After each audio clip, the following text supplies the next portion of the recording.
பாரிஸில் ஒலிம்பிக் போட்டி துவங்கி கோலாகலமாக 6வது நாளாக தொடர்ந்து நடைபெற்று கொண்டிருக்கிறது. நம்முடைய சேனலில் ஒலிம்பிக்கோட அப்டேட்ஸை பார்த்துக்கிட்டு இருக்கோம். 6வது நாள் துவக்கத்தில் பல போட்டிகளில் இந்தியாவை சேர்ந்த வீரர்கள் அடுத்த சுற்றுக்கு முன்னேறி இருந்தாங்க. இதில் குறிப்பாக இந்தியாவை சேர்ந்த துப்பாக்கி சுடுதல் அணி அடுத்த கட்ட நிலைக்கு முன்னேறி இருந்தாங்க. அதோடு மட்டும் இல்லாமல் இந்தியாவை சேர்ந்த துப்பாக்கி சுடுதல் வீரர்கள் தான் பதக்கங்களை பெற்று இந்தியாவை பதக்கப்பட்டியலில் இடம்பெற செஞ்சுருக்கிறாங்க. ஒலிம்பிக் போட்டி துவங்கி 2வது நாளிலே 10 மீட்டர் ஏர் பிஸ்டல் பெண்கள் பிரிவில் துப்பாக்கி சுடுதலில் முதல் பதக்கத்தை மனு பக்கர் பெற்று இந்தியாவை பதக்கப்பட்டியலுக்கு அழைத்து வந்தார்.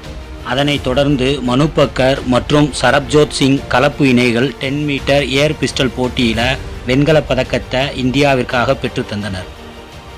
அதைத் தொடர்ந்து ஒலிம்பிக் போட்டியில் 5வது நாளில் 50 மீட்டர் ரைஃபிள் 3 பொசிஷன் பிரிவில் 44 வீரர்கள் பங்கு பெற்ற தகுதி சுற்றில் 590 புள்ளிகள் பெற்று 7வது நபராக இறுதிப் போட்டிக்கு முன்னேறினார் இந்தியாவை சார்ந்த எஸ் குசாலே என்ற துப்பாக்கிச்சூடு வீரர்.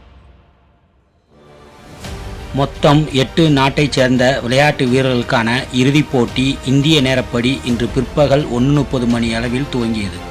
துவங்கிய ஆரம்பம் முதலே போலாந்து, நார்வே, பிரான்ஸ் நாட்டு வீரர்கள் ஆதிக்கம் முதல் 3 இடங்களில் தொடர்ந்து இருந்து கொண்டே இருந்தது. இதைத் தொடர்ந்து 200 புள்ளிகள் துவக்கத்தில் சீனாவின் வீரர் ஒய்கே லியூ முதலிடத்திலும், உக்ரைன் வீரர் 2வது இடத்திலும், 3வது இடத்தில் பிரான்ஸ் வீரரும் முன்னேறினார். இந்நிலையில் 6 மற்றும் 5வது இடத்தில் தொடர்ந்து மாறி மாறி இருந்தார் இந்தியாவின் எஸ் குசாலே.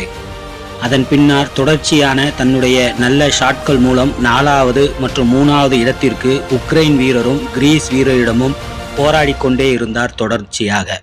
ஒரு சுற்றின் முடிவில் இந்தியாவின் குசாலே வெள்ளிப்பதக்கமான 2வது இடத்தையும் தொட்டு பார்த்துவிட்டுத்தான் அடுத்த இடத்திற்கு சென்றார்.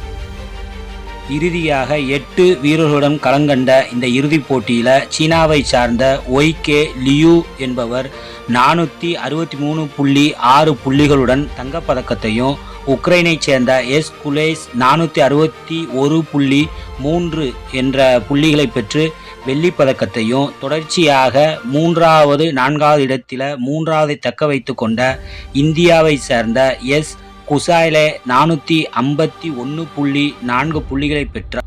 இதன் மூலம் 3வது இடத்தை பெற்ற இந்தியாவை சேர்ந்த குசாலே போட்டியின் முடிவில் வெண்கலப் பதக்கத்தை பெற்று இந்தியாவிற்கான 3வது பதக்கத்தை நிறைவு செய்து சாதனை படைத்தார். இதன் மூலம் இந்தியா 3 வெண்கலப் பதக்கங்களுடன் 3 பதக்கங்களை இந்தியா நிறைவு செய்திருந்த போதிலும் பதக்கப்பட்டியலில் 42வது இடத்திலே இடம்பெற்றிருக்கிறது. ஏனெனில் பதக்கப்பட்டியலில் தங்கம் மற்றும் வெள்ளியின் அடிப்படையிலே தரவரிசை கொடுக்கப்படுகிறது என்பது குறிப்பிடத்தக்கது. யார் இந்த ஸ்வப்னில் குசாலே? கோலாப்பூர் மாவட்டம், மகாராஷ்டிராவில் கம்பல்வாடியாவில் 1995 ஆகஸ்ட் 6 பிறந்தவர். இவர் இதற்கு முன்பாக 5 மீட்டர் துப்பாக்கி 3rd பொசிஷனில் உலக சாம்பியன்ஷிப் 2021 கோல்டு மெடலும், 2022 பிரான்ச் மெடலும், ஏசியன் கேம் 2022 கோல்டு மெடலும், 2023 சில்வர் மெடலும், அதே மாதிரி ஆசியா ரைஃபிள் பிஸ்டல் சாம்பியன்ஷிப்பில் கோல்டு மெடலும் 2024 வாங்கியிருக்கிறார். அதே மாதிரி காமன்வெல்த் 2017 பிரான்ச் மெடலும், தற்போது இப்போ ஒலிம்பிக்கில் பிரான்ச் மெடலையும் பெற்றிருக்கிறார். மேலும் பல பிரிவுகளில் அடுத்த சுற்றுக்கு முன்னேறி இருக்கின்ற விளையாட்டு வீரர்கள் மற்றும் வீராங்கனைகளை ஊர்சுத்தி சேனல் வாழ்த்துகிறது. மீண்டும் அடுத்த அப்டேட்டுடன் உங்களை சந்திக்கிறேன். நன்றி.